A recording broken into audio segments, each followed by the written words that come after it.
Hey there guys, how's it going? Reaper here, and I'm back with another painting video.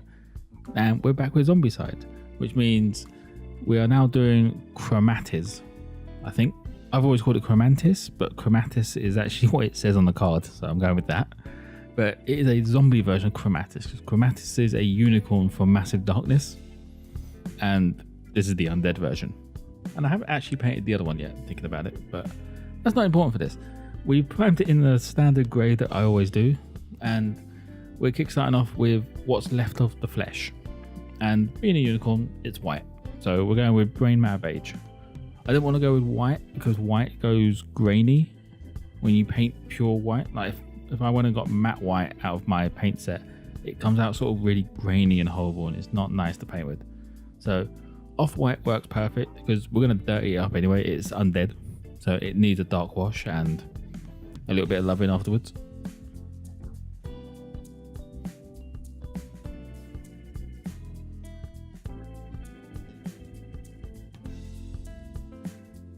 No, that was a nice quick thing. And then we're on to the main bulk of the color now, because this unicorn is actually more what's the word, muscle and exposed insides, I guess, than actual flesh.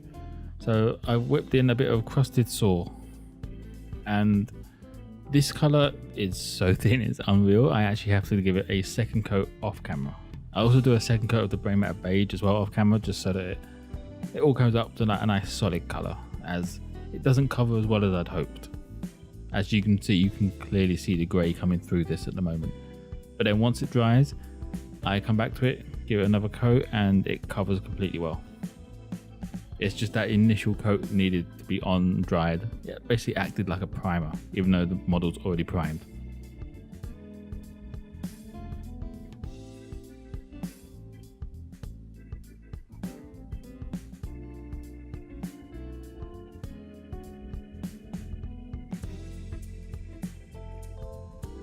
There we go, that's it for the first coat. And as you can see, I've done the second coats on the white and the red, and it stands out so much nicer now.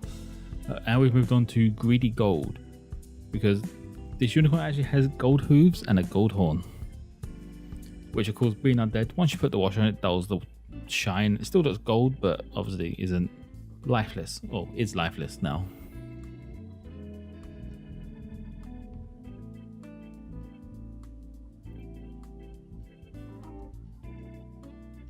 And that's it for the gold. Next up, we want to skeleton bone. And this is for any exposed bones. Like the spine is exposed all the way down, and there's one of his legs is actually just bone. Like it doesn't look like anything's holding it together. And also teeth. Never forget teeth in models like this, because especially when it's exposed flesh around the mouth, because there's going to be holes and things where you can see teeth through. It just adds to that effect of rotting away flesh.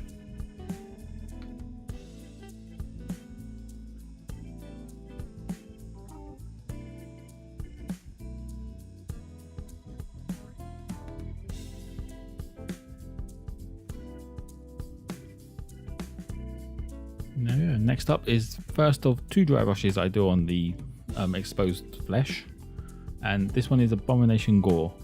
It's basically a lighter version of Crusted Saw, and it's quite a heavy dry brush, as I want to technically cover certain areas just so it gives a bit of variation instead of doing a traditional highlight like you would do with a wash, because I do wash this afterwards, but that variation just makes it sort of stand out and not just a block of color, so it doesn't look like a red unicorn.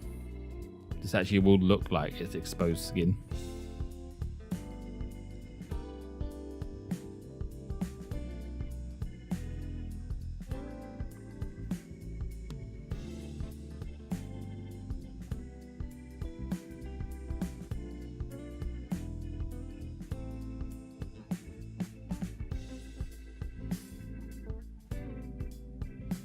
There we go, that's it for the highlights, and then we're on to the main colors basically of this unicorn, and that is his mane, and it is going to be a nice rainbow going all the way down, and then dirt in the entire thing up once I put the wash on. But it is just a few strands on his head and a few on the tail. That's all you need to do, and I start off with pure red. and then move on to Mythical Orange, which my swatch on the top looks the exact same, even though it's taken from Army Painter's actual website. But the color itself, as you can see, is more an actual orange color. And it is, again, a few strands on the head, a few strands on the tail. That's all you need to do on this one.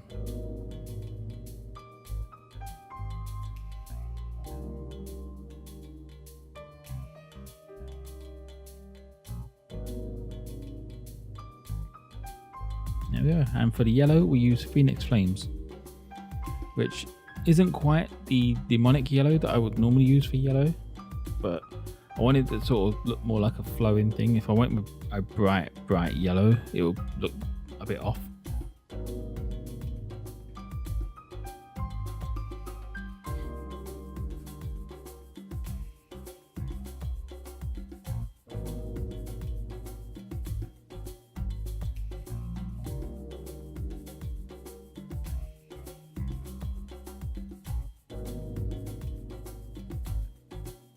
There we go. Next up, we're on to green, and it is Goblin Green this time around, as it's a nice light green. That dark green just wouldn't have fit with the way the colours are flowing, so go with something a bit lighter.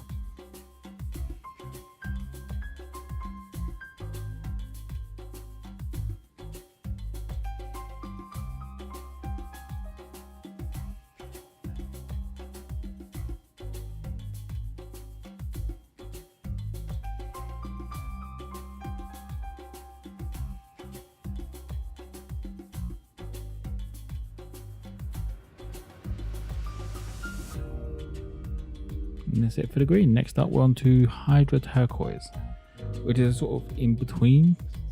I didn't want to jump straight to the blue that I'm using, as it would look a bit off.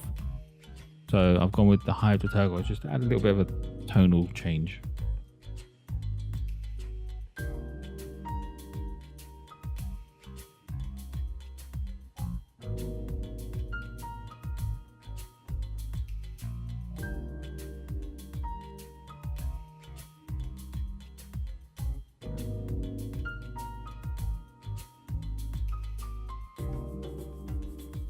There we go, that's it for the turquoise. Next up is Crystal Blue, and it's just a light blue colour.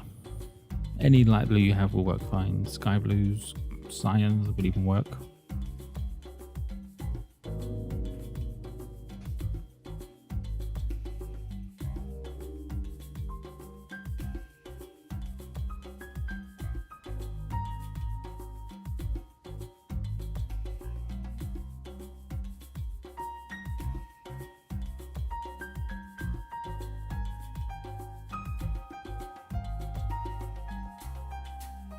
There we go. Next up is the final colour, which is Alien Purple.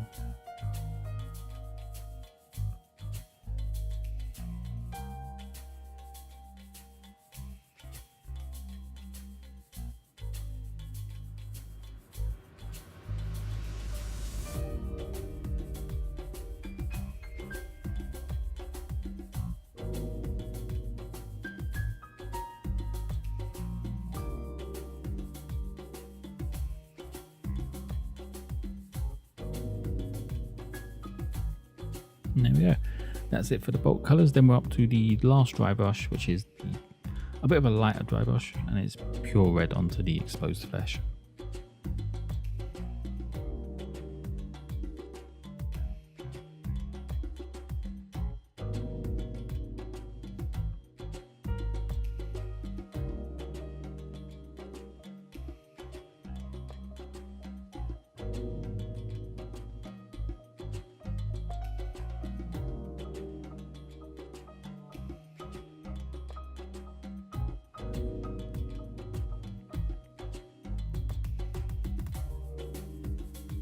There we go. Then we're on to the wash stage, which is dark tone on everything apart from the red areas.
Oh yeah, then on to the last wash, which is red wash on all exposed flesh.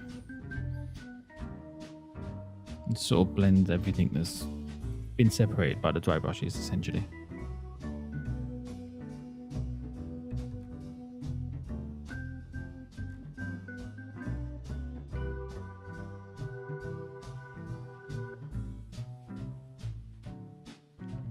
There we go. Then we're on to the highlight stage, as I wanted the skin to look more like white skin instead of the weird grey colour that the wash created.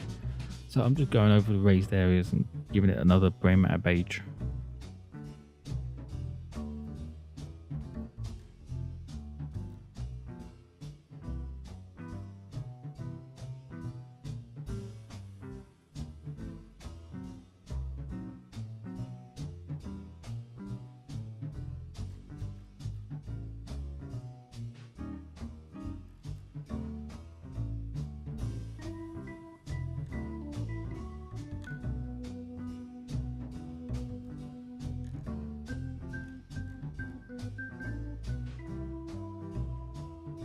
And there we go. Then we're on to the last colours, and as always it is black base.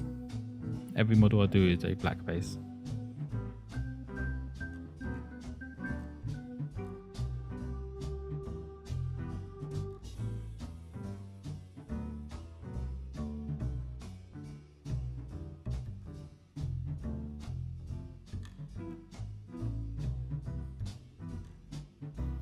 And there we go. That is the end of the model, and I've been looking forward to painting this guy for quite a while, as I knew it was coming in the set and I wanted to do the original one first, but I've just gone straight into this. But there's the final photos, guys. Hope you enjoyed. Drop us a like or comment if you did, and I'll catch you in the next one. See ya.